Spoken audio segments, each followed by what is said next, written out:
Assalamualaikum, selamat datang kembali di Guru Gembul Channel. Sekitar 1 abad yang lalu terbitlah sebuah buku yang dianggap sebagai buku babon, buku induk dari semua teori konspirasi tentang elit global dan Yahudi. Buku itu disebut sebagai The Elder of Zion atau Protokol The Elder of Zion. Buku itu berisi tentang 24 pasal bagaimana caranya menguasai dunia dan menempatkan mereka di bawah kekuasaan dan hegemoni orang-orang Yahudi. Serem sekali. Buku itu sebenarnya sama ilmuwan zaman sekarang itu sudah diklaim sebagai buku palsu, buku bohong, sekedar teori konspirasi saja. Bahwa apa yang terjadi di dalamnya itu sama sekali tidak benar dan tidak ada kaitannya dengan Yahudi dan seterusnya dan seterusnya. Dan sejauh yang saya ketahui tidak ada satupun akademisi di dunia yang percaya bahwa buku itu nyata. Tetapi, walaupun demikian, buku itu sampai sekarang masih beredar luas, bahkan masih dicetak berulang-ulang di berbagai kawasan dan wilayah. Kenapa seperti itu? Karena yang menarik dari buku itu adalah bahwa buku itu sangat relevan dengan realitas hari ini. Jadi kalau itu dianggap sebagai buku konspirasi dan itu bohong, kenapa realitas yang terjadi dewasa ini itu persis sama seperti apa yang terjadi di dalam buku itu. Salah satunya di pasal ke-17 diceritakan oleh orang-orang penulis itu bahwa orang-orang Yahudi akan berusaha sebisa mungkin untuk menghancurkan reputasi dan kredibilitas kalangan agamawan non-Yahudi. Jadi orang Kristen, orang Islam itu akan hancur kredibilitas ulama-ulama di antara mereka. Begitu. Dan itu sebenarnya by design. Ada yang mendesain seperti itu. Siapa? Yaitu orang-orang Yahudi itu. Gitu. Nah, sekali lagi saya katakan buku ini oleh para ilmuwan dianggap hoax, tapi pada bagian itu diantaranya, di antara 24 pasal itu, nomor 17 itu cocok dengan realitas hari ini di Indonesia dan di seluruh dunia. Di mana misalkan di Indonesia, ulama-ulama banyak yang tidak bisa bertahan lama di depan para netizen, di depan masyarakat. Mereka dijungkalkan dengan cara yang menyakitkan dan cenderung untuk membuat stres. Misalkan A'agim memberi inspirasi kepada jutaan manusia di Indonesia untuk melakukan hal-hal yang baik. Kemudian reputasinya dijatuhkan. Kemudian ada Yusuf Mansur yang mengajak orang lain untuk bersedekah dan berinvestasi akhirat. Reputasinya dijatuhkan. Kemudian kita juga mengenal misalkan Ustadz Solmed. Kemudian kita juga mengetahui beberapa ustadz-ustadz dari kelompok sunnah atau biasa disebut sama masyarakat itu Wahabi gitu ya. Itu dijatuhkan juga. Kemudian kita mengenal yang sekarang yang terbaru itu adalah Gus Miftah. Tokoh yang dulu diacungi jempol karena berani berdakwah masuk ke tempat-tempat yang oleh masyarakat dianggap kotor dan dianggap menginspirasi sampai Pak Deddy bisa masuk Islam dan menjadi dimentori oleh beliau dan seterusnya dan seterusnya. Sekarang beliau dicemooh habis-habisan, karakternya dibunuh, reputasinya dihancurkan dan semua aib-aibnya dibongkar kembali ke publik. Apakah ini by design? Mengingat kalau agamawan gini lagi ya. Apakah kalau misalkan by design ini berarti adalah gara-gara peran media-media yang mengompori masyarakat dan netizen untuk mengarahkan pada satu hal, dan media yang dimaksud itu adalah media buatan Yahudi dan dikelola oleh orang Yahudi sehingga memang sengaja seperti itu? Atau secara inherent memang ada masalah pada ulama-ulama kita di Indonesia? Di episode ini kita akan bahas apakah yang sesungguhnya terjadi terkait dengan reputasi ulama yang dijatuhkan berkali-kali. Simak videonya, yuk kita bahas.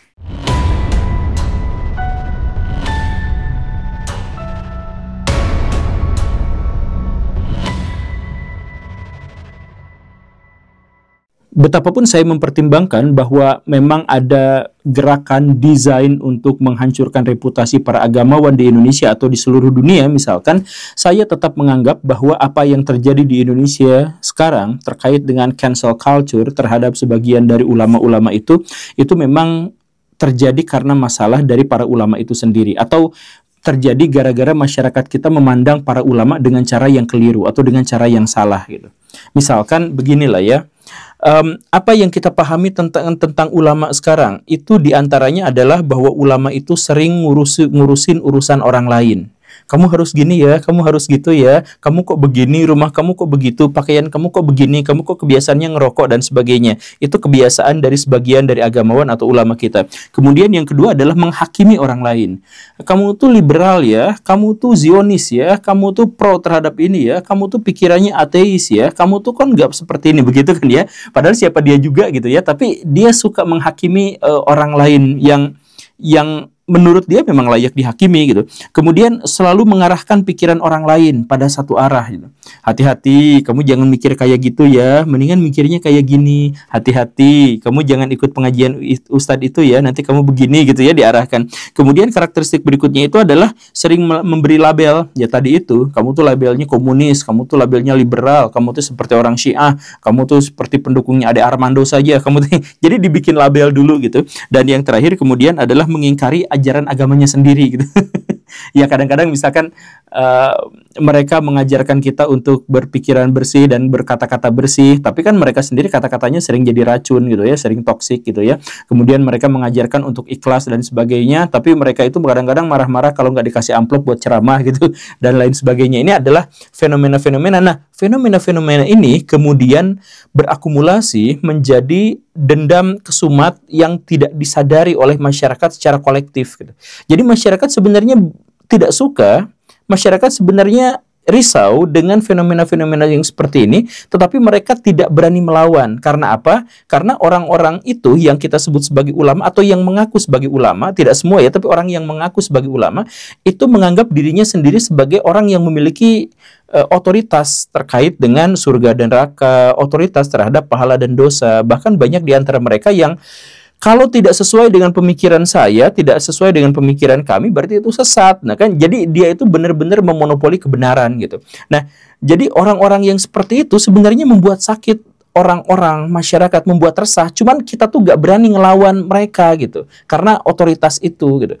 Jadi ibarat seperti ada bara dalam sekam yang secara fenomena menjadi perasaan yang dimiliki oleh orang-orang di Indonesia, tetapi mereka tidak berani menyuarakannya. Makanya mereka nunggu kalau ada satu aib kebuka sedikit aja. Kalau misalkan ada ulama yang keceletot sedikit saja, mereka langsung hajar habis-habisan gitu. Karena sebenarnya kebencian mereka itu sudah tertanam sejak lama dan berakumulasi di dalam hati gitu. Ini mah teori saya ya, teori kenapa banyak sekali ulama-ulama di Indonesia yang mendapatkan kehancuran gitu. Reputasinya dihabisi ya karena mungkin gara-gara itu. Dan kenapa harus seperti itu? Saya kemudian berpikir bahwa ini terjadi gara-gara ego manusia. Jadi manusia itu punya ego, dan ego manusia itu tinggi luar biasa sebenarnya. Dan jadi kalau misalkan ada orang yang menyentuh titik bagian ego itu, maka dia akan sakit, akan marah-marah gitu. Nah, banyak di antara para ulama ini yang langsung nyenggol titik paling ego manusia itu. Banyak ulama-ulama atau yang diklaim sebagai ulama itu selalu menghakimi manusia pada titik ego itu. Misalkan, banyak di antara ulama-ulama itu yang langsung to the point untuk nyindir atau ngelabrak atau menasehati di muka umum kalau misalkan ada orang yang tidak sesuai dengan kriteria dan karakteristiknya. Misalkan ada perempuan tidak berhijab, itu langsung ditodong. Kapan berhijab? Kamu kok gini-gini terus? Gerah ya, gerahnya di dunia itu gak seberapa dibandingkan dengan panas api neraka. Pakai hijab ya. Nah, ini sebenarnya walaupun si perempuannya nanti manggut-manggut dan iya itu sebenarnya masuk langsung ke ego dan membuat dirinya sakit gitu. Sebagai manusia yang egois gitu. Itu pasti langsung seperti itu. Makanya kalau misalkan Baraya lihat di Indonesia itu pakai kerudung, pakai jilbab udah menjadi fenomena, tapi kok tetap maksiat gitu. Ya karena sebenarnya mereka tidak ingin benar-benar pakai kerudung. Mereka pakai kerudung itu sebenarnya sambil membawa perasaan bahwa saya pakai kerudung ini karena takut dipersekusi sama perempuan-perempuan yang lain, sama ustazah, sama kiai. Kamu kok nggak pakai kerudung? Teman-teman kamu udah pakai. Nah itu kan sebenarnya sama seperti Baraya ditanya, kapan nikah, kapan punya anak, itu kan sebenarnya tidak nyaman. Nah, demikian pun dengan perempuan-perempuan yang tidak pakai hijab ya. Saya tidak mengingkari bahwa perempuan itu wajib pakai hijab dalam agama Islam. Saya tidak mengingkari itu, tapi ini dalam metodologi atau metode yang digunakan oleh para ulama itu sering masuk langsung ke dalam jantung hati gitu, bikin sakit hati gitu. Atau misalkan pegawai bank, coba kamu tuh jangan itu, kamu kok tega sih ngasih makan anak istri kamu itu dengan hasil uang riba. Itu pegawai bank kan dizolimi ya. Maksudnya langsung disentuh egonya gitu. Kemudian misalkan pegawai asuransi juga diperlakukan seperti itu. Musisi, hati-hati ya, musik haram. Kapan kamu hijrah, jangan lagi main musik seperti itu. Kemudian penyanyi, jangan, hati-hati menyanyi itu nanti seruling iblis dan sebagainya. Seniman yang melukis, hati-hati, itu kan haram dalam Islam ya, tidak boleh. Yang ngegambar anime, hati-hati, jangan yang seperti itu ya, nanti begini. Jadi semuanya dihakimi. Petinju, itu haram dalam Islam, tidak sesuai dengan syariat Islam. Pelukis, pematung apalagi, itu haram ya, tidak boleh sesuai dengan syariat Islam.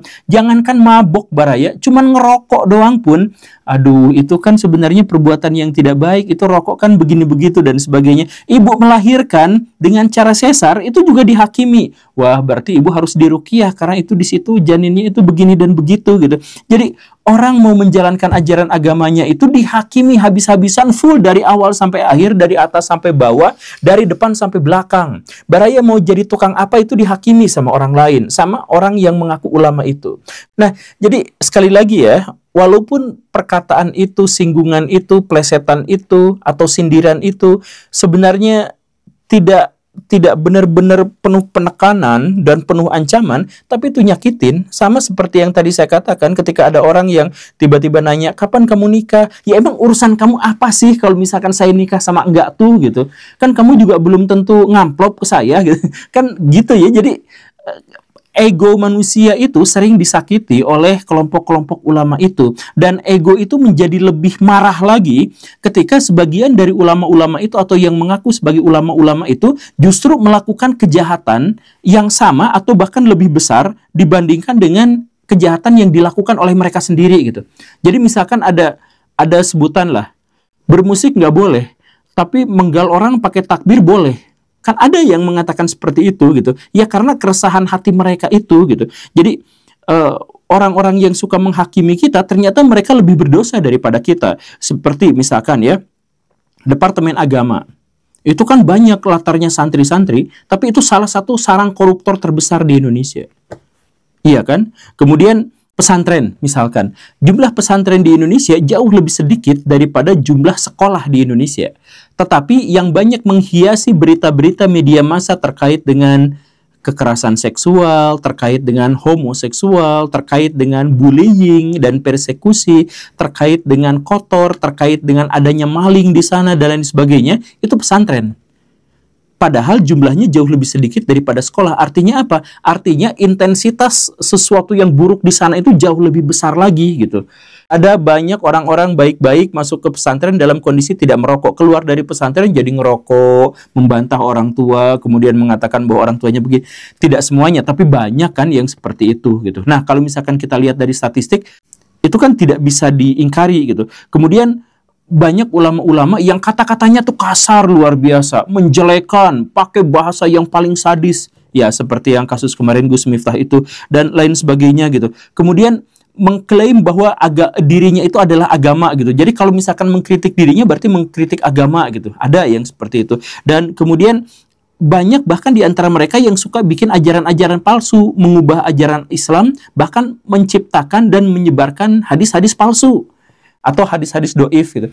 Nah, fenomena-fenomena seperti ini tentu saja membuat kita tuh menjadi sakit hati gitu. Di satu sisi kita dihakimi, ego kita dijatuhkan sejatuh-jatuhnya oleh seseorang yang melakukan tindakan kriminal dan melakukan pelecehan itu jauh lebih besar gitu. Kelompok yang mengaku sebagai ulama itu, banyak di antara mereka yang melakukan itu. Sehingga walaupun banyak sekali ulama-ulama yang lurus, yang baik, yang tulus, tapi ketika mereka sama-sama dilabeli sebagai ulama atau agamawan, maka kita sama-sama menyerang mereka. Ketika ada yang salah dari mereka, kita langsung hujat habis-habisan gitu. Jadi misalkan ada tokoh ulama lurus, baik, tapi hanya gara-gara dia dilabeli ulama dan kemudian ada ulama lain yang gini, ya akhirnya habis gitu. Sama seperti kelompok Habib gitu. Ya kan nggak semua Habib yang nyeleneh gitu, yang nakal gitu. Tapi kan semua Habib akhirnya hancur, reputasinya dijatuhkan. Sekarang yang coba dijatuhkan oleh Gus gitu ya. Jadi semua yang Gus gara-gara Gus Miftah ya, jadi akhirnya jadi kepleset juga yang seperti ini gitu dan lain sebagainya lah. Nah, ini jadi bahan pertimbangan. Ditambah lagi, coba rumusnya ya, baru dua ya. Satu, mereka menghakimi, melabeli dan sebagainya. Yang kedua adalah bahwa mereka ternyata juga melakukan kejahatan dan dosa sama seperti kita, bahkan lebih besar lagi. Yang ketiga, yang lebih buruk lagi adalah ketika kita kritik, marahnya bisa sangat-sangat mengerikan. Makanya saya bertemu dengan banyak orang, tokoh-tokoh terkemuka, yang pas ngomong dengan saya, ngobrol ke sana ke sini, pas ngomong bahasa agama, lancar sekali. Tapi pas, ayo atuh ngomong di ruang publik, nggak ada yang berani. Karena apa? Udah, ini mah agama mah sensitif, jangan dibahas. Agama itu memberikan pencerahan kepada manusia. Agama itu harus didekati. Tapi sekarang agama menjadi bahan dialog yang menjadi sangat sensitif gitu. Kan kacau. Kebalik, agama yang seharusnya menginspirasi orang untuk melakukan kebaikan terbatasi. Gara-gara apa? Gara-gara agama itu sensitif. Kenapa? Ternyata karena yang disebut sebagai ulama itu galaknya luar biasa. Itu udah galaknya bisa sampai keterlaluan. Misalkan seperti ini Baraya, beberapa tahun yang lalu ada seorang ibu-ibu beragama Buddha namanya Ibu Meliana. Dia suatu kali terganggu oleh suara toa masjid dan dia minta tolong kecilkan toa masjidnya. Apa yang terjadi? Beliau itu dipersekusi habis-habisan. Rumahnya dihancurkan dan dibakar. Kemudian tempat ibadahnya, komplek tempat ibadahnya, ada 8 atau 7 bangunan di situ, itu dibakar masa, dihancurkan. Ibu Meliana yang jadi korban persekusi, bullying, kekerasan, intimidasi yang seperti itu masih juga dipenjara 1,5 tahun atas nama penistaan agama. Padahal agama apa yang dinistakan? Kan beliau mah cuma minta ngecilin toa. Masa ngecilin toa itu penistaan agama gitu? Kalau misalkan dia dikatakan sebagai menistakan agama karena menolak azan gitu, dia kan nggak menolak azan, hanya meminta untuk dikecilkan. Dan ini Baraya, dalam syariat Islam ya, baca Quran itu tidak boleh terlalu kenceng. Boleh terlalu kenceng dalam momen tertentu dan tidak mengganggu. Kalau dalam kondisi mengganggu, baca Quran itu berdosa. Kalau baca Quran aja berdosa, apalagi kalau sholawatan di masjid pakai toa sekenceng-kencengnya, itu dilarang. Dan dalam Quran dan Sunnah dilarang. Kemudian menurut Kementerian Agama juga dilarang. Kemudian menurut MUI, ya silahkan sesuaikan dengan adat masing-masing di suatu daerah. Kan semuanya udah gitu. Lalu alasan mereka tuh apa? Kalau alasannya agama, udah jelas dilarang. Kalau alasannya logika, biasanya logika yang mereka gunakan itu adalah kita kencengin suara itu biar sholawatan kedengeran sama orang. Jadi ibadah dan menjadi dakwah. Menjadi dakwah kayak gimana Baraya? Justru gara-gara itu banyak sekali kaum muslimin yang tidak mau rumahnya dekat dengan masjid.